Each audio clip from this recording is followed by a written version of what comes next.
47 থেকে শুরু করে 2025 সালের 22 অক্টোবর পর্যন্ত আমাদের দ্বারা যে যেখানে যত কষ্ট পেয়েছেন আমরা বিনা শর্তে তাদের কাছে মাফ চাই।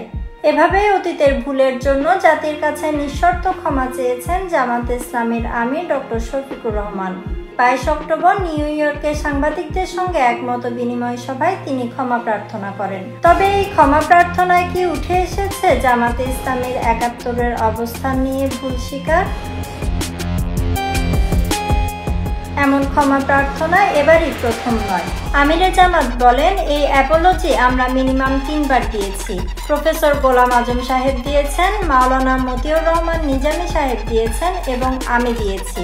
এখন মাফ চাওয়ার পর বলা হয় এই ল্যাঙ্গুয়েজে চাইলে হবে না, ওই ল্যাঙ্গুয়েজে চাইতে হবে। বিনা শর্তে মাফ চাইলাম, কোনো শর্তও দিলাম না, তারপরেও আর বাকি থাকলো কোনটা?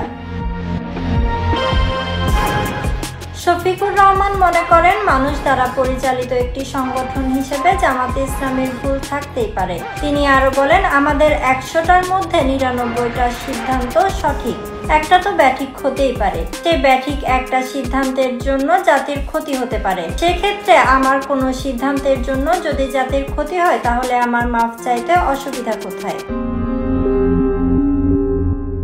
জুলাই আন্দোলন এবং এর পরবর্তী সময়ে জনগণের সাথে একাত্ম হয়ে কাজ করার চেষ্টা করছে জামাতে ইসলামী, নিচ্ছে জনকল্যাণমূলক বিভিন্ন উদ্যোগও।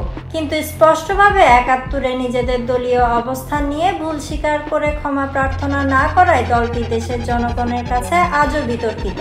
তাই হয়তো তাদের ক্ষমা চাওয়ার ভাষায় আজও জাতি খুঁজে বেড়াচ্ছে শুধুমাত্র ৭১-এ দলটির স্বাধীনতা বিরোধী অবস্থান নিয়ে ভুল স্বীকার।